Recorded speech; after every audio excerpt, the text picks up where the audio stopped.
সম্মানিত দর্শক, আজ আপনাদেরকে আমি আমার শৈশবের কিছু কথা এই ভিডিওতে বলবো। আশা করি আপনারা একটু ধৈর্য সহকারে শুনবেন। ভিডিওটা একটু লং হবে।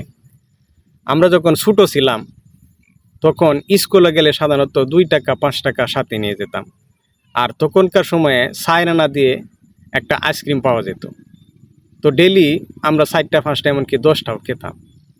তো সেই সময়ে আইসক্রিম বেচতো কেউ সাইকেলে করে, আর বেশিরভাগই মাথায় করে বাক্সে ভরে আইসক্রিম নিয়ে আসতো এবং বাড়ি বাড়ি এগুলি বিক্রি করতো।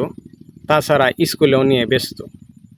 আচ্ছা, তো আমরা যখন তাদের কাছ থেকে আইসক্রিম খেতাম তখন থেকে গেছে একটা লোক ছিল, ওই ভারতের বুবেনের মতন কাঁচা বাদাম যেমন এই ছন্দ বলে বিখ্যাত হয়ে গেছে, তো আমাদের এখানে এমন একজন লোক ছিল, তিনি ছন্দ আকারে কবিতা বলতেন।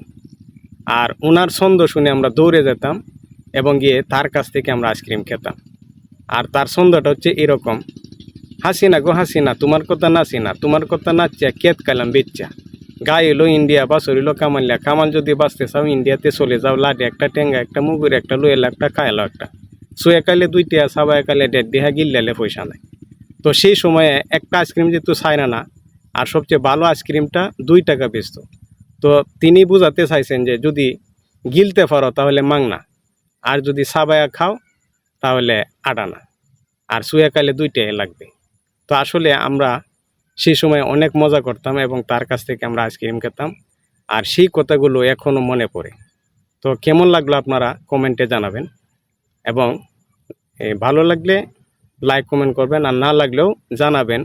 যদি ভালো লাগে তাহলে চেষ্টা করব আমার শৈশবের আরও অন্যান্য স্মৃতিগুলি আপনাদেরকে মাঝে মধ্যে শেয়ার করার জন্য। ধন্যবাদ সকলকে।